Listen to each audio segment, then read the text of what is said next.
Promo റിവ്യൂയിലേക്ക് എല്ലാവർക്കും സ്വാഗതം. ഈ റിവ്യൂ ഇഷ്ടപ്പെടുവാണെങ്കിൽ ഒന്ന് ലൈക്ക് ചെയ്തും സബ്സ്ക്രൈബ് ചെയ്തും ഹൈപ്പ് ചെയ്തും സപ്പോർട്ട് ചെയ്യണേ. അപ്പോൾ ഹരി കൂട്ടുകാരെ കൂടി അകത്തേക്ക് വിളിക്കുന്നുണ്ട്. അത് കഴിഞ്ഞ് അവൻ ശരണ്യെ ബെഡിൽ കൊണ്ട് കിടത്തുന്നു. എന്നിട്ട് ഒരുപാട് ഇഷ്ടത്തോടും കൊതിയോടുകൂടി ശരണ്യ ഇങ്ങനെ നോക്കി ഇരിക്കുവാണ്. അന്നേരം ബാക്കിയുള്ള കൂട്ടുകാരോട് റൂമിലേക്ക് പോകുന്നുണ്ട്.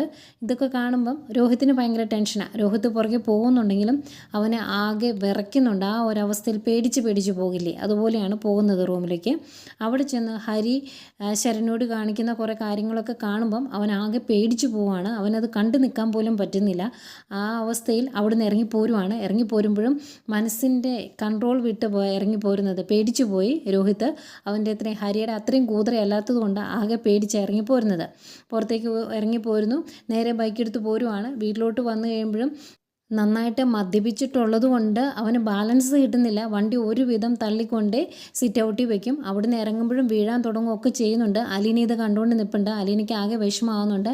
അലീനെ സംസാരിച്ച് പോയിട്ടുണ്ടെങ്കിൽ അലീനയുടെ തലയിൽ കയറി നിരങ്ങും അവൻ. അതുകൊണ്ട് അലീനയ്ക്ക് മിണ്ടാൻ പറ്റുന്നില്ല. പക്ഷേ അകത്തേക്ക് കയറി വരുമ്പം കൃഷ്ണമോൾ അത് ചോദ്യം ചെയ്യുന്നുണ്ട്. രോഹിത്തേട്ടൻ ഇന്നും കുടിച്ചിട്ടാണോ വന്നത് എന്നൊക്കെ ചോദിക്കുമ്പം നിന്നോട് പലതവണ പറഞ്ഞിട്ടുണ്ട് എൻ്റെ കാര്യത്തിൽ ഇടപെടരുത് എന്ന്. അതുകൊണ്ട് ഞാൻ കുടിച്ചു, നിനക്ക് എന്നാ ചെയ്യാൻ പറ്റും എന്നൊക്കെ പറഞ്ഞ് കൃഷ്ണമോളോട് തട്ടിക്കയറുന്നുണ്ട് കേട്ടോ രോഹിത്ത്.